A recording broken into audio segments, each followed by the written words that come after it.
Hi everyone, Don Peterson coming to you from the Swing Factory Golf Studio just north of Atlanta. One of the drills I wanted to talk to you about today where you can use the golfer's tee box and the larger ball.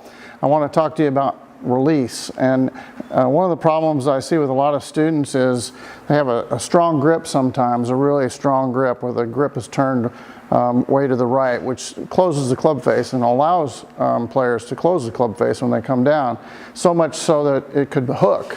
So then what happens is they end up pulling or kind of leading with their hands as they go through impact. So you see it's almost like a hold off as they go through the ball.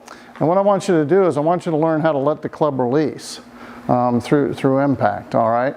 So you have to have the proper grip. So I'm going to move forward here. I'm going to show you how you can get the club in the right spot. So when you put it in your, I want you to choke down quite a bit for this drill. So I'm going to have you choke down almost to the metal. And then when you put it in your hand, if you look in the mirror, don't hold the hand in front of you like this, where you're looking straight on in the mirror, but hold the club off to your left, just like it's pointing straight out from your left shoulder. Keep your head here and look in the mirror. And when you look in the mirror, you can tell whether this club is going down, dissecting your lead forearm. And if it's over to this side or over to this side, then it's obviously off center. So we want this thing, and the reason why I want you to do that is you're going to be able to get your ulna bone and your anatomical snuff box in the right spot for a proper centrifugal release as you go through the golf ball. And I'm going to show you what that's going to feel like. So we're going to start here. You're going to start with your palm down, and as you let the club fly out, you're going to see just naturally when the club releases here, you can see the toe now comes from an open position here, and when it flies outward, it comes up straight, and then as it goes further through the shot, you can see now it's going to go palm up and club face closed. So this is what I call rounding the corner, all right? So we're going to put that over here. I've raised the ball up to just about knee height or just below my knees. I'm using the larger ball for practice. So I'm going to practice swinging this club over the top of the ball, and you can see here the club shaft is pretty horizontal, the face is open or facing up, and then the palm of my lead hand is facing down. And then as I go through, I want the palm of my lead hand to face up. The face of the club is facing down, so it's kind of rounded the corner, so it goes from open, somewhere there it squares or goes straight with the target line, and then flips over and closes. So now we're going to start practicing this swinging motion where we allow that to happen, and you can see that the club is open and closed, and right about where the ball is where the club is flipping over. And when you do this in a horizontal fashion like I'm doing here, it happens so quick and so fast because it's like I'm throwing the club out, and you can see how fast it flips over because the hand nearly stops right here. I don't want to pull the hand. See here I would be pulling my arm or pulling my hand, and there's no release.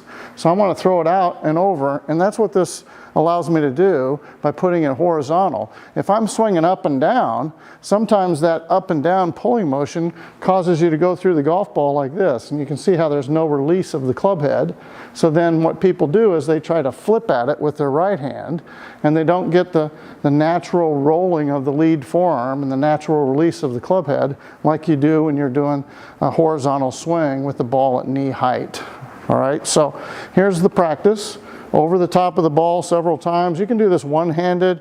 You can actually, once you get the one hand doing it, then you put both hands on. But you just go back and forth, and then just let it catch the ball once as you go through, and you're going to feel a nice release pattern. You might not hit it solid the first few times, and it might not come off and go dead straight. Don't worry about that. Just continue to practice swinging over the top of the ball until you can get the feeling of just letting it flip over. And if you top it a few times, that's okay. That's exactly what I just did there. So, and then once you get the feeling of the club flipping over, and it's going to feel like you've got a lot of club head speed. And obviously, we want to go through and practice our rotary drills and our turning drills. Those are other videos, but right here, just turn, let the face go open, which is palm down over here, palm up over here with my lead hand. Now I'm going to add both hands. So I'm going to choke, go back up on the grip with my lead hand, put my right hand below it. I'm still choking up on the club 3 inches, so I'm using a 7-iron here with the ball at knee height. And I'm just going to practice doing this baseball swing over the top of the ball, just like I'm doing. Let the face open and close, and make sure I do a nice pivot. If I'm rounding the corner with the club head like I just showed you, it's a really easy, effortless release with a lot more club head speed than you'll ever experience trying to drag it or trying to flip it with your right hand. So this is what I call a centrifugal release. There's other people that call it stable release.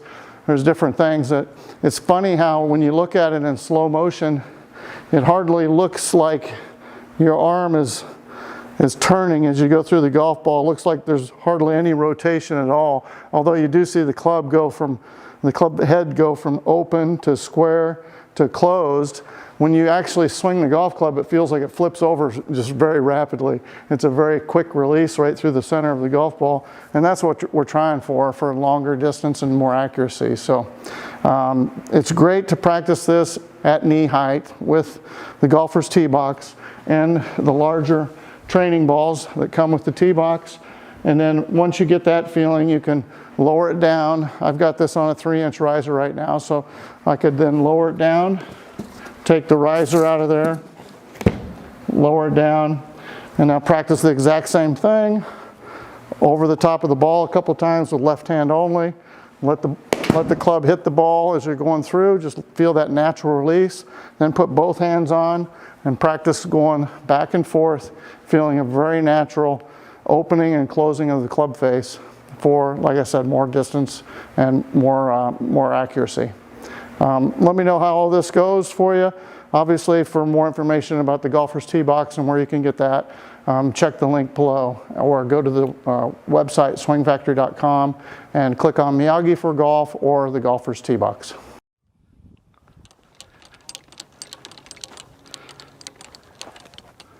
Oh, hey, you looking for a game? Come on, you can join us. Don't forget, like, subscribe, and ring that bell and we'll notify you next time we come out for a game.